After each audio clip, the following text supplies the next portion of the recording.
Hello, hello, hello. Welcome to another episode of the GSMC Wrestling Laureate podcast, brought to you by the GSMC Sports Network. I'm your favorite wrestling fan here, Eric Rodriguez. Of course, yesterday, guys, a little bit of technical difficulties. Internet, always gotta love how AI, how everybody loves to see this as the future, the absolute future. Technology, the internet, micro sound waves, whatever you guys like to call it. And at the end of the day, it just doesn't really work out. Yeah, I was having major technical difficulties yesterday. And as of right now, seems like we're pretty good. Thank you guys so much for tuning in to the GSMC Wrestling Laureate podcast, brought to you by the GSMC Sports Network. We have a great show for you today on tap. We're going to talk about some WWE Monday Night RAW. We're going to talk about some WWE NXT. We're going to talk about AEW Dynamite. We're also going to talk about Tiffany Stratton's Money in the Bank cash-in. Should be, especially with how the WWE is right now in terms of the women's division. This is probably going to be one of the best, if not the best, women's Money in the Bank cash-in of all time. Obviously, we're going to dive into it and exactly why I have that thought.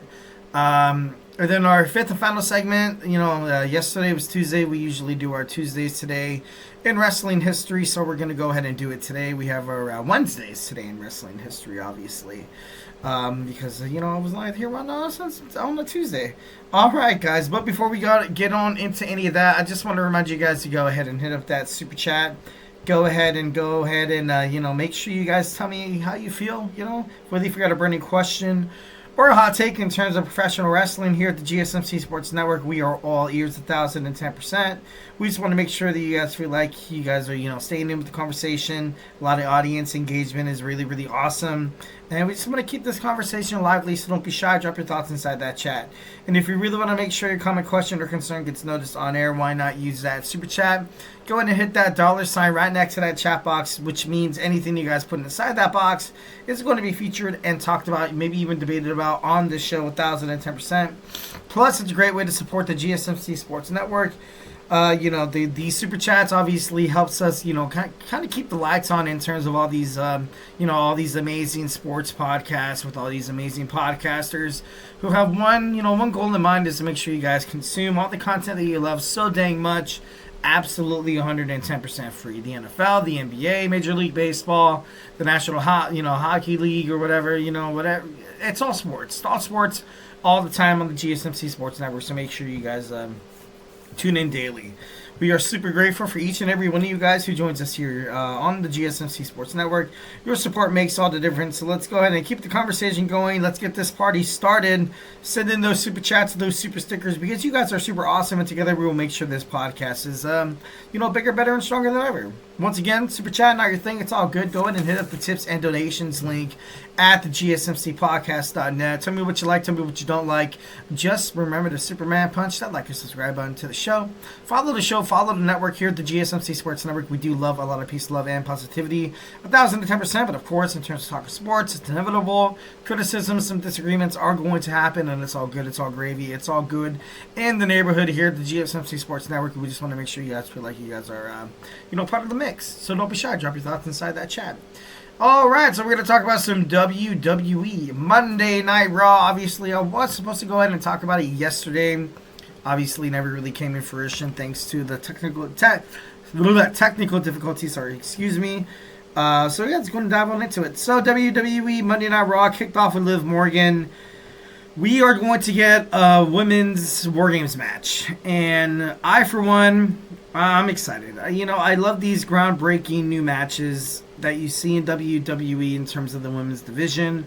Obviously, when you had that, that ladder match in NXT to crown the inaugural WWE NXT Women's North American Champion. Also, you have, Mi Chin on SmackDown with, dumpster matches, with hardcore matches, and then you had a last, women's standing match. In the past, you've had, a women's Iron Man match with Charlotte Flair and, Sasha Banks. And, WWE, in terms of the women's division, is doing absolutely really, really good. We have Team Liv Morgan going up against Team Rhea Ripley. Team Liv consisting of Tiffany Stratton, Mrs. Money in the Bank. We also have Nia Jax, the WWE Women's Champion, Raquel Rodriguez, and Candice LeRae, the inaugural WWE Women's Champion, going up against Team Rhea Ripley, the team of Io Sky, the genius of the sky, Naomi, Feel That Glow, Jade Cargill, and Bianca Belair, the WWE World Women's Tag Team Champions. Taking this at a glance, the moment I saw Rhea come back, I gotta be honest, I was, of course, when you say Rhea Ripley, you're excited, it's cool and all. But for me, I personally thought it kind of diminished a lot of pushes that could possibly be growing around this feud. That could be that could kind of help younger women superstars on Monday Night Raw. Because the moment you put Rhea Ripley in the conversation of main event, of title contention, she's gonna win, and it just makes sense. So there's a lot of superstars on Raw that I'm kind of worried about now, like Lyra Valkyria. Obviously, I've been worried about PFC, Pure Fusion Collective, for the longest time. Now I'm kind of worrying about Raquel Rodriguez. I'm kind of worrying about basically everybody who's coming to Monday Night Raw, because Rhea Ripley, the moment she kind of stakes her claim in the title race, she kind of takes the cake. So that kind of made me nervous a little bit, but I'm hoping Rhea Ripley, she has to start all the way from the bottom. She had a rematch, obviously did not come in any kind of success, but to me it was a surprise return. It was a surprise. And I was happy. I was, it was all right. It was all right. But, ultimately, I just want to see this Monday Night Raw Women's Division kind of flourish. And as of right now, I feel like in terms of NXT, SmackDown, even on AEW, it's the Raw Women's Division is kind of, it's not that great. It's not that great. Obviously, in my opinion, 1,010%. But for me, I feel like it's not that great, and I feel like it could be, I feel like it could be doing a lot better. All right, we got the LWO, the team of Rey Mysterio and Selena Vega, taking on Ivy Nile and Chad Gable, the American-made team. Something that kind of sprouted into my brain. Obviously on Wednesday nights on X/TikTok, not TikTok, sorry, Twitter, however you guys like to, call it or whatever. You have this WWE speed. They have 3 minutes to, knock out somebody. They have 3 minutes to get the pinfall, submission, or victory or whatever. And for me, I'm not a huge, I'm not really into that. I'm not really into seeing somebody wrestle for 3 minutes, and just kind of be like, okay, that's it. That's it. There's no promos. There's no talking on a mic or anything like that. It's just going out there and just kind of just throwing all these superstars together in one main ring. Selena Vega, Rey Mysterio, Ivy Nile, Chad Gable, Scarlett, not Damian Priest. Karrion Kross, sorry, excuse me. You have Sister Abigail, Bo Dallas. You have B-Fab with the Street Profit. There's a chance that maybe we could have a, WWE Mixed Tag Team Championship kind of show, or kind of like a little title tournament. I feel like that'd be really, really good. When they did it a handful of, a couple of years ago, where you had Braun Strowman and Alexa Bliss, Team Little Big, come out the victors. It was entertaining. It was entertaining. It was really good. It was really cool to watch. I just hope they kind of do something like that, along the, kind of like along the lines. The match, I gotta be honest, although it was won by Rey Mysterio and Selena Vega, it lasted for 2 commercials. And I know for a lot of people, you're kind of like, Eric, why are you looking into how many commercials the match? Usually in terms of the LWO, they're lucky to get more than probably 4 minutes. And it, for the pushes of the LWO and also the American Made, that's important. That's important. And right now, you had Ivy Nile and Chad Gable lose. I love Selena Vega and also Rey Mysterio. But what do you do with this? What is WWE really doing with this American-made faction? They kind of debuted the same time as the Wyatt Six. Immediately, they feuded with the Wyatt Six. The Wyatt Six, obviously, they were, taken into notion. They were kind of put in this category of this matters more. To kind of put these superstars over more than the Creed brothers, also Ivy Nile and Chad Gable. So for a second, I got to be honest, I was kind of thinking to myself, I was like, I feel like WWE is ultimately kind of setting Chad Gable up to fail. Like he recently signed a contract with WWE, brand new. He inked it, so that's good. But what have you really done with Chad Gable? Chad Gable, in my opinion, could be up. He could be on top. Reminds me of like a kind of like a Kurt Angle. He could be that champion, and he had a chance to be that champion. He could have dethroned Gunther, but they instead they're like, oh, yeah, let's have Sami do it. Sami Zayn held the Intercontinental Championship for a respective like 3 to 4 months, and then after that he lost it, and then the WWE universe, WWE personnel, and the whole world of wrestling, no one's really holding him accountable for it. To like, oh, Sami had a good run, that was good. Sami Zayn was already kind of like an established singles, competitor. Why couldn't you give it to Chad Gable? Why couldn't you let Chad Gable kind of, establish himself in the singles wrestling scene as a WWE Intercontinental Champion dethroning Gunther? You know what I mean? But instead, they lost against the Wyatt Six immediately. And then he's just seeing Chad Gable take loss after loss after loss. Everything that went down with the, with the American Alpha. No, the Alpha Academy, sorry, excuse me. And it just doesn't really seem like it's, I don't know. For me, I feel like they could be doing something better for Chad Gable and, everybody in terms of the, the American made. All right, next we have a WWE Intercontinental Championship match. But before that, we had a promo with Damian Priest and Gunther, where Gunther, he kind of tried to attack Damian Priest. Kind of went back to his old roots, to try to knock out this street trash that is Damian Priest.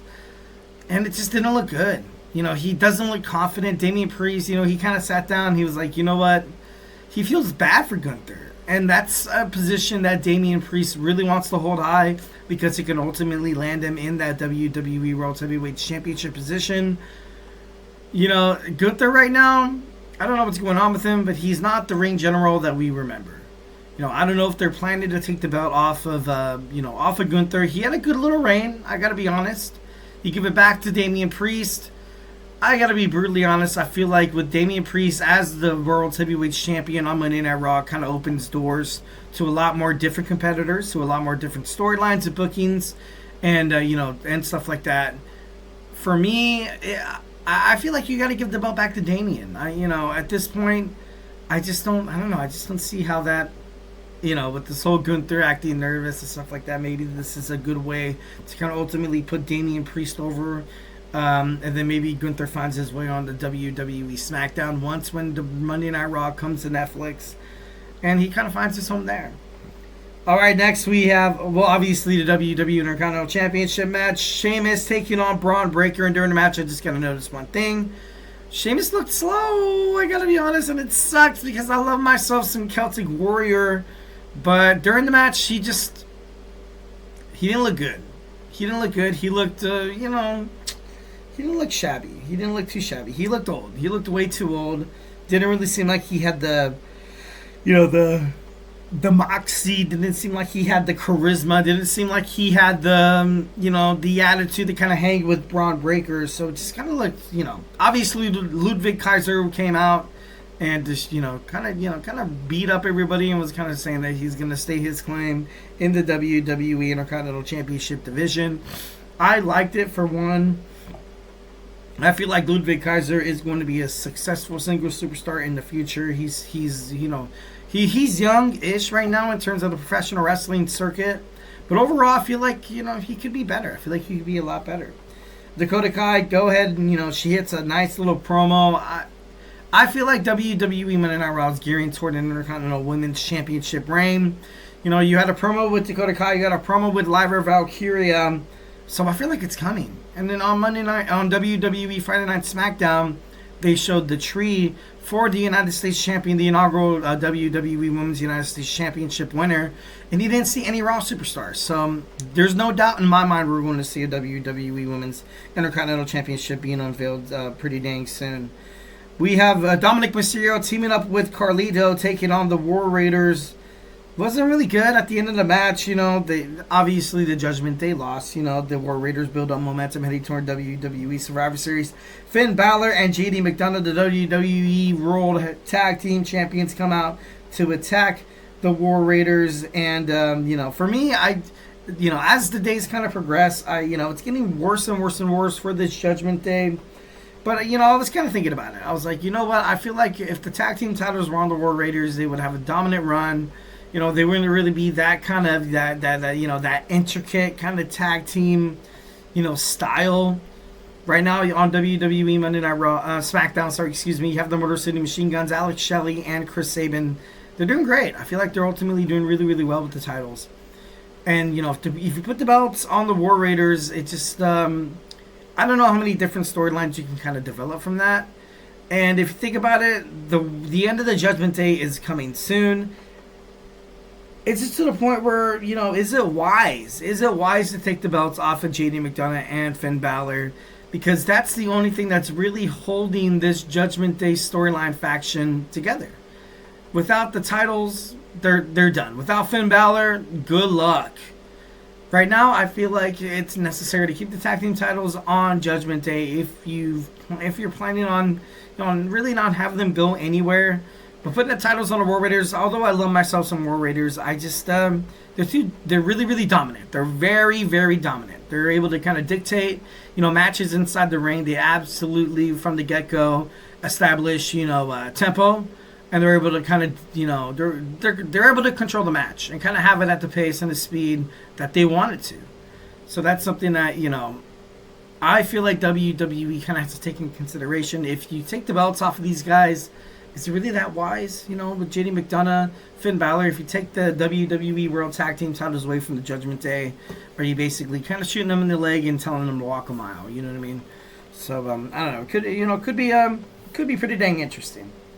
Next, we see a promo with Uncle Howdy and the Wyatt Six telling The Miz, "I'm sorry for what's going to happen next, but just know that it was your choice. It was your choice." So that should be pretty badass. For me, I really honestly want to see a War Games match where we're probably not going to get it. We're probably at most going to see a 5-on-5 intergender match where you have Sister Abigail taking on Ivy Nile.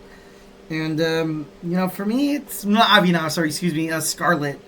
I hope it's something big, and I feel like at this point in the Wyatt Six being pushed on Monday Night Raw, right now you just kind of, these creepy, cruel promos where you have the and then the crazy faces or whatever. Like, that's cool. Yeah, like that. That's that's worked in the past with Bray Wyatt, But I feel like something has to change, and I would like to see the Wyatt Six kind of be a little bit more out there, I guess you can say, in terms of Monday Night Raw, a little bit more prominent. I want to see them, being part more of the storyline. But like I said, patience in the storyline should ultimately lead us to the pot of gold. The Alpha Academy, Xavier Woods talking crap to the Alpha Academy, saying that why do you think Chad Gable left you guys' asses? And it'd be nice to kind of win against two clowns to kind of build up momentum. Even not Xavier Woods, even Kofi Kingston was kind of looking at him. He's like, damn, dude, do I even know this guy anymore?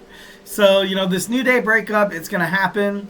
WWE Monday Night Raw General Manager Adam Pearce has been pushing this New Day anniversary celebration for quite some time. So, I feel like it's going to happen on there. But, it should be pretty crazy. Main event time, we have Bronson Reed taking on Seth freaking Rollins. Not really much to say about this, but Solo Sikoa gets involved, causing Seth Rollins the match. Like I said, I feel like this is going to force Seth's hand.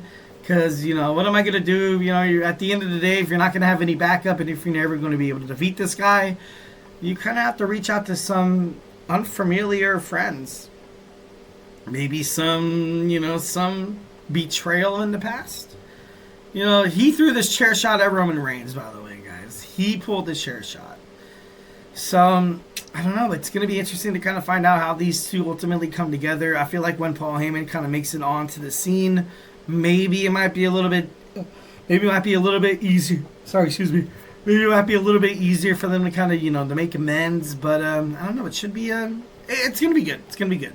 All right, guys. So, hey, do not go anywhere. We're going to jump on into our next segment. We got some WWE and NXT review. Yeah, grab your favorite snack, grab your favorite ice cold beverage, and join me here. So, hey, do not go anywhere.